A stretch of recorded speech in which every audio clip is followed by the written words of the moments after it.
Hello, everyone. Welcome to the Migraine Breakthrough Summit, where we unlock ultimate secrets of your healing power so that you can reclaim your time, energy, and relationships. And this is about a summit where we can explore ways of non-pharmaceutical healing.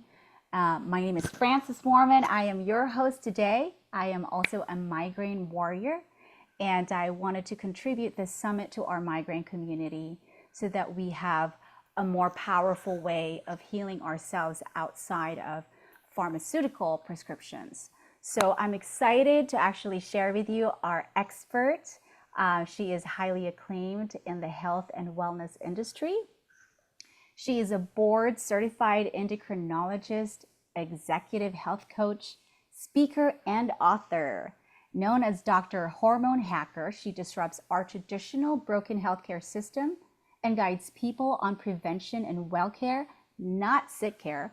She's passionate about bridging the healthcare gap by helping people understand and balance their hormones, achieve a health body composition, prevent and reverse chronic diseases, and optimize their health proactively and holistically. Please welcome Dr. Mary Ann Martin. Dr. Mary Ann, I'm so honored to have you here. Welcome. Thank you so much. It is actually my honor to be here with you. Great, great. Well, for our audience, we would like to know more about you. Can you tell us a little bit about yourself and how you were introduced into this space or how you got inspired into this path of healing? Well, so it goes back about a decade. And this was when I was already practicing as an endocrinologist for about 10 years. And as an endocrinologist, I deal with all hormones, whether it's insulin for diabetics, thyroid, women having perimenopause and menopause symptoms, cortisol, testosterone. That's my world.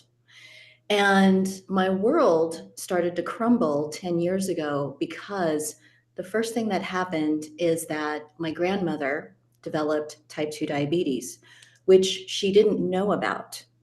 But because of the type 2 diabetes, she had a stroke that left her bedridden.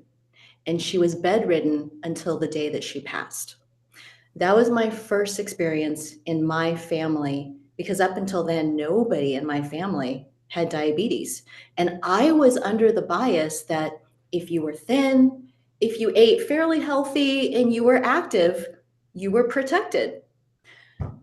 A couple years later, the second thing happened, which my aunt developed type 2 diabetes, and hers was so severe, she ended up needing to go on dialysis.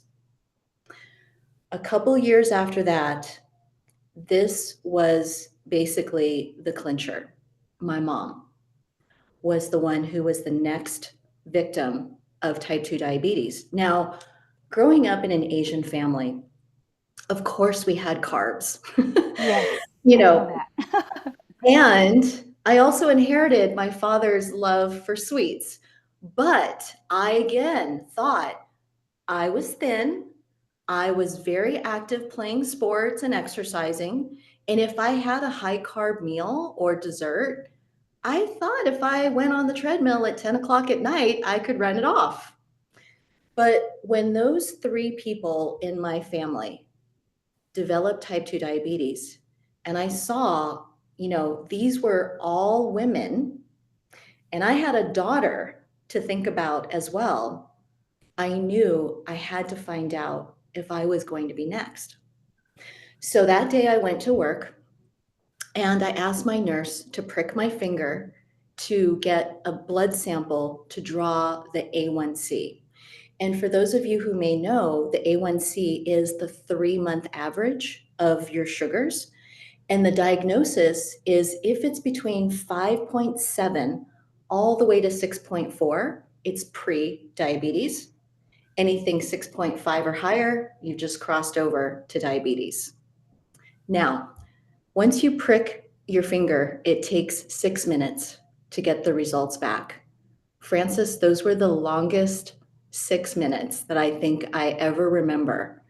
And the other thing that was significant is I was sitting in a chair, but not the usual chair. I wasn't sitting in the doctor chair anymore. I was sitting in the patient chair. Mm.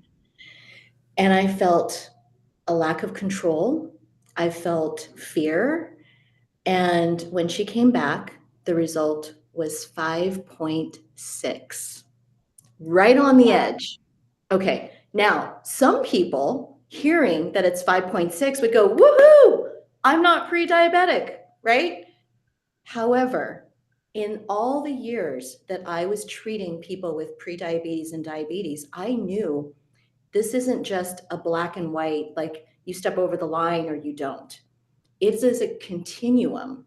And the difference between a 5.6 and a 5.7 could literally be one meal where you're having garlic bread, spaghetti, and a glass of wine. That could tip you over to 5.7. So I knew the dangerous spot that I was in. Now, what I also had to reevaluate and really take a look in the mirror is to ask myself, in all of these years that I have prescribed medication for my diabetics, am I ready to take one of these medications for myself? Hmm. And it was a huge no. But here's the problem, I didn't quite know how to do it with lifestyle because this is not anything that we ever learned in medical school. Correct. And so, also being an endocrinologist, I was seeing the sickest of the sickest people. So, the people that came to me, they were already far gone into their disease process. Whereas I was always all about prevention and let's get, some action done early. So I had to figure out for myself and pour through the literature and really find a way that I was going to reverse this without medication. And in 2 months, I changed a little bit of my diet. I didn't do anything drastic. I didn't say, okay, I'm never going to have rice again, because that's not reasonable, right? It's not sustainable. Yeah, you got to But live a life.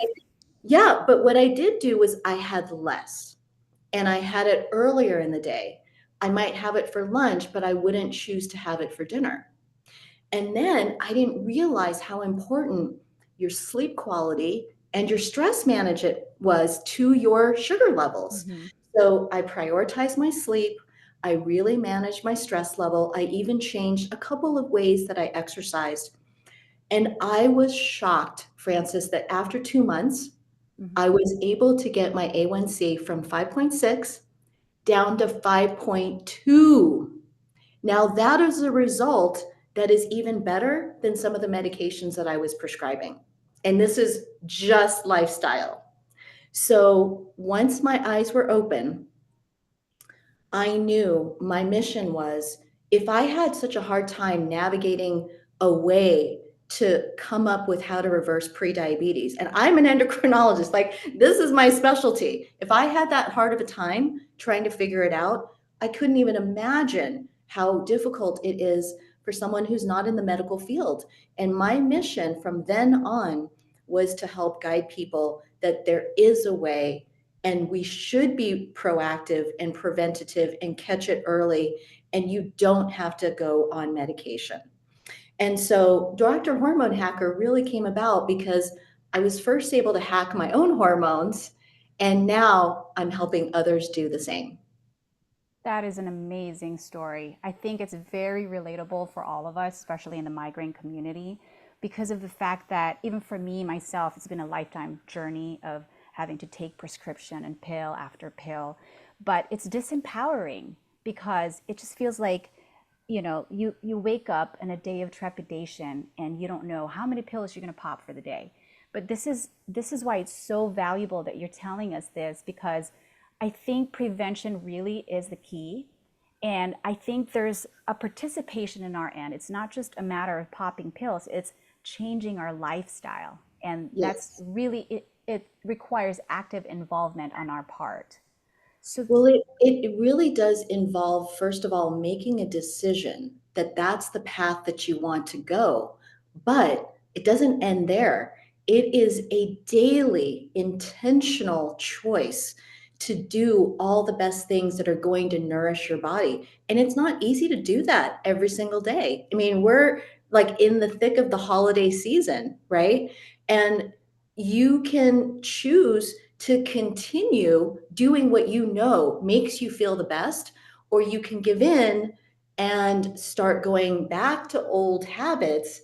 And the result is going to always be you are going to suffer in some way because your body is wanting, it's craving Yeah. you to give it just everything that's, what the nourishment that your body needs. And so it does require a choice.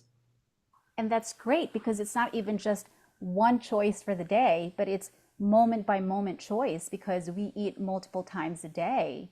And Hmm. I think it's challenging sometimes when we don't even know where to begin.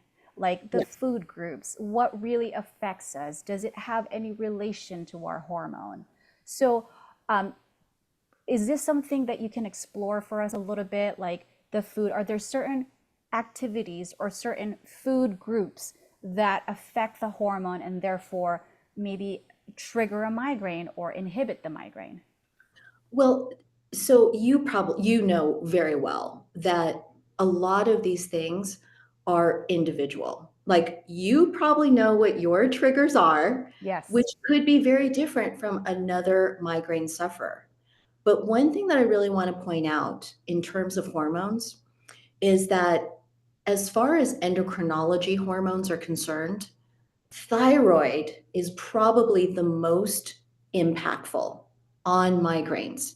And that's because it can affect your cerebral blood flow. And so if you are underactive, which is hypothyroidism, just having underactive thyroid disease already increases the risk of migraines. And the opposite is true. They actually had a study of over 8,000 people, and the people who had a history of migraines were 40% likely to develop thyroid disease. So there's definitely a very strong correlation between underactive thyroid and migraines. And here is the biggest problem. When you go get your blood work done, what I see time and time again is that, especially for thyroid, people aren't getting the complete panel. They get one lab draw out of maybe four that are absolutely necessary to get the complete picture. So let me give you an example. I just had a client last week, and she had said that for 2 years, and she's a chronic migraine sufferer, but for the past 2 years, something was different. All of the management that she was doing to control her migraines were no longer working. She didn't change her activity level or her diet, and yet she was gaining weight. There's nothing that she could do to prevent the weight gain, and it was significant. It was 10 to 15 pounds. I mean, just imagine 10 to 15 pounds on you would be crazy. She was so tired, and she's not a napper, but she was struggling not to take a nap in the daytime. She had hair loss, but she thought it was just from the stress of everything that she was going through because she was having more and more migraines, and she just felt like a mess. And for the past 2 years, she's been going from one doctor to another, trying to explain what's been going on. And they do check her thyroid, but again, they're checking one hormone level, which is TSH. That's the main thyroid hormone that most people will order. But I looked at all of her previous labs, and there was one level that was 3.2. Here's the problem, Frances. Hmm. When you get your work done and it's TSH, the reference range from whatever the lab is may not be accurate. What I mean by that is, as an endocrinologist, I go by the Mayo Clinic guideline for TSH. And that guideline is it's normal if it's between zero point 0.3 to 3.0. Okay. Hers was 3.2. It should have been flagged, but it wasn't because that lab listed the normal range from 0.45 to 4.5. So it wasn't catching people between 3 and 4.5. It only caught people when it was very high and more severe.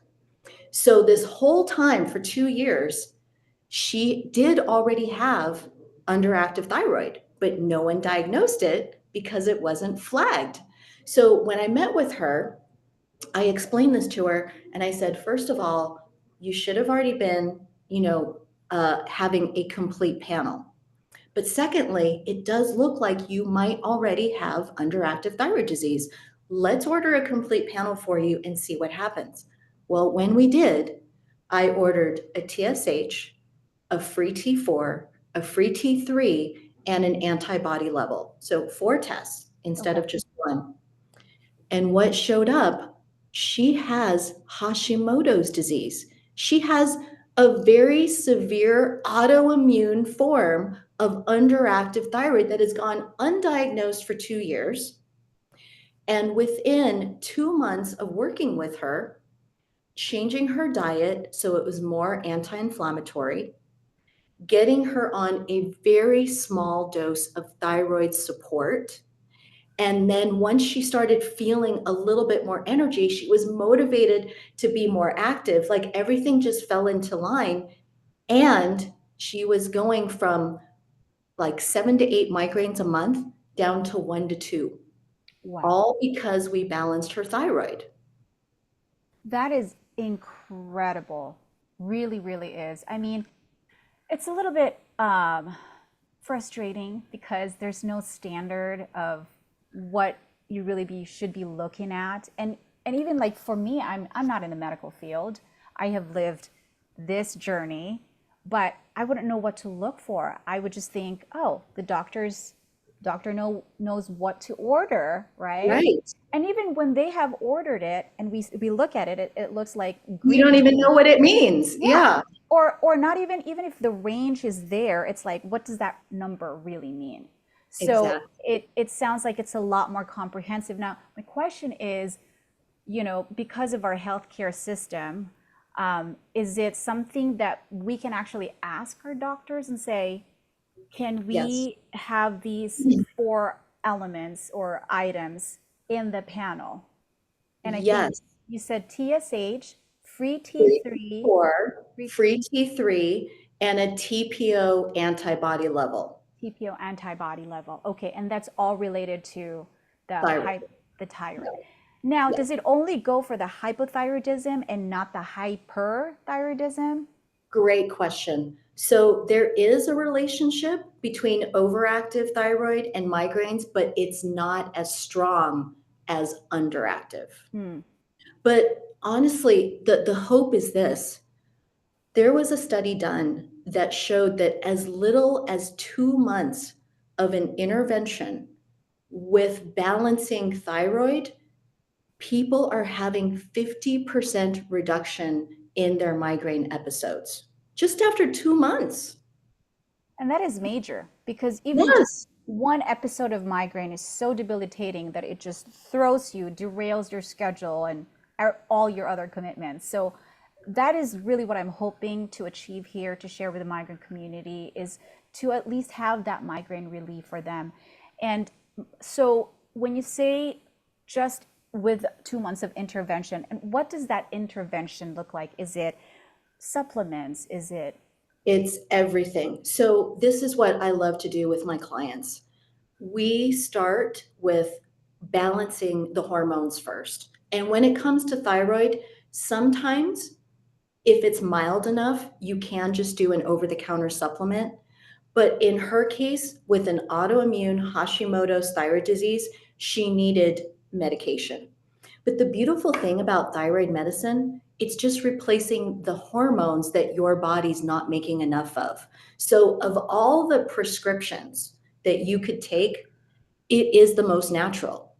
And so, I don't want people to ever feel bad that they're taking thyroid medicine because right? it is completely natural. But some people, not everybody needs it either. So it just needs to be evaluated with each individual. That's just the first step. If you're only on thyroid medicine, but you're still not eating the right foods and you're not sleeping well and you're not controlling your stress level and you're not getting healthy motion, you're still not going to get the best benefit. Right. So It's it's a holistic approach. it's yeah, and knowing that for a fact, migraine is very multifaceted. So it's like just so many different layers and modalities of approaching it. Like you said, the hormone, which is related to the sleep, which is related to the food. But it's amazing that we can actually, control that, and that is something that we can control. Absolutely. Yeah. So, what about what kind of like food groups, I guess we can, that would allow us to enhance the hormone? I guess there's deficiency. Is that what it is? Is that why there's hyperthyroidism? What's the cause of that? So there is no known cause. Sometimes it is hereditary and it really runs in the females. There's usually an 8-to-1 ratio of women who get thyroid disease versus men.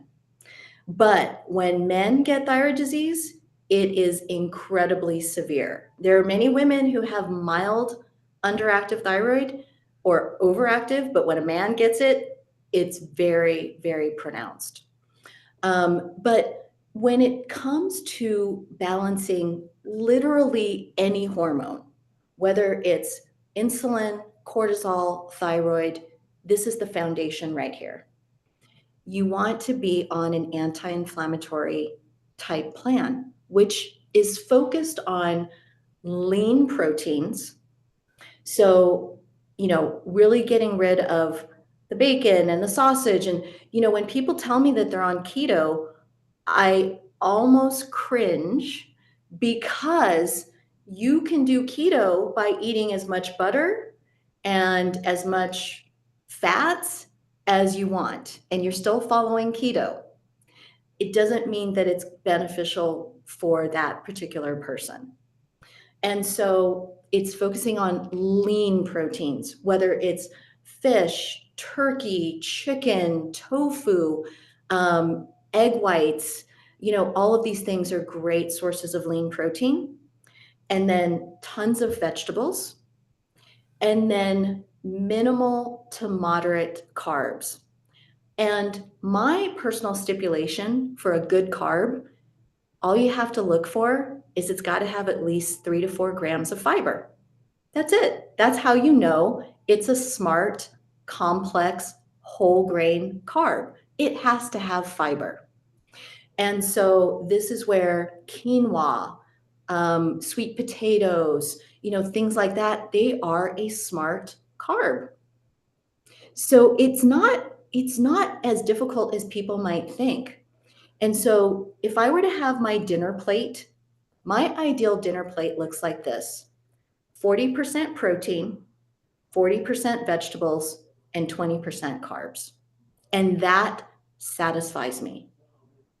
How does the fat actually play into that, or is that even included? Because carb could be non-starch carb, which is vegetables, correct? Correct. And if you're getting your carbs from vegetables though, it's going to be very minimal. You will bump up your carbs if you're getting it from fruit. I see. So, yeah. And when it comes to fats, it's really just using your common sense. We know what the healthy fats look like. The healthy fats are going to be avocados and nuts and things like that. But here's the thing: too much of a good thing can still be too much. So if you're having handfuls and handfuls of nuts, you're going to run into two problems: too much fat and too much sodium if you're not getting raw nuts. Wow. So it's portion control, and it's also just really having as much lean protein and vegetables as your main priority, and then very minimally, like about 20% carbs. So it's not no carbs, but it's just less of a priority. And can you say that this is also due to like a nutrition deficiency? Is there like a Very component? rarely. So, when people have thyroid disease due to nutritional deficiencies, it's because they live in a rural area and they don't have good water that contains iodine, so that's a very rare case. But most people, especially in our country, if you're eating a balanced diet, there is no deficiency that causes thyroid disease. Wow. Okay. So sounds like we have hope here.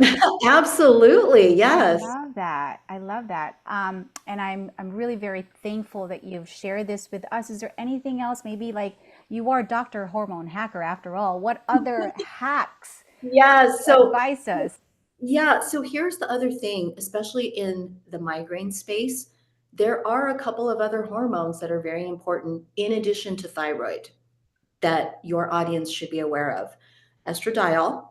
So that drop in estrogen right before we start our period, Hmm. that's the most likely time when a migraine is going to occur. The other thing to be aware of is cortisol.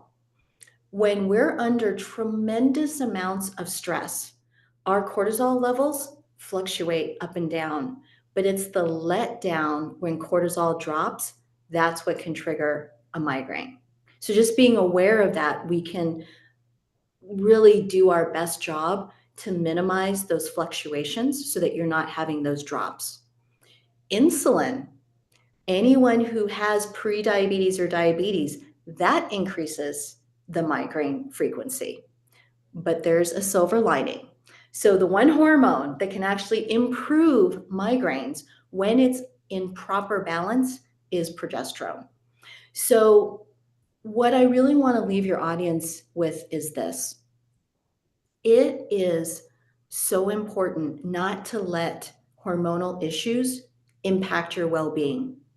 And it starts with getting a complete, comprehensive hormone panel, but having it interpreted in the right way, and then being able to have those lifestyle interventions and hacks that can help you reverse and rebalance and align the hormones. This is the strategy for anyone who wants to prevent migraines.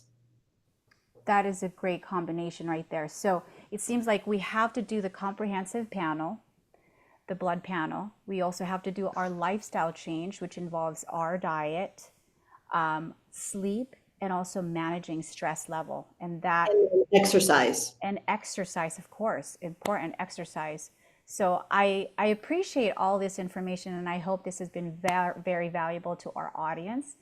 And as if this has not been enough information for us, I actually am excited to tell our audience about the free gift that you have for us. So I'm going to let you unwrap that for us. Yes. So every audience member is able to have a free discovery call with me so that we can just talk about, well, what hormones might you feel could be out of balance? And we can have a chat about that and see what can be done for that.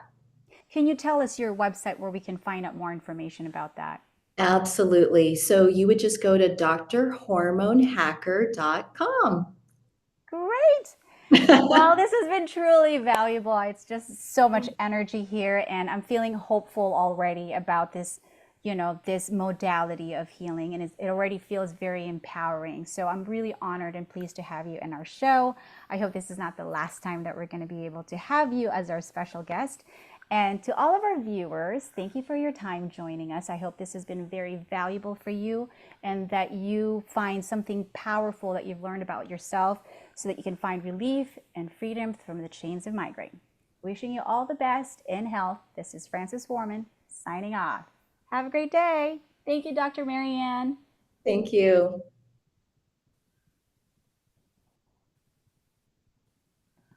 There it is.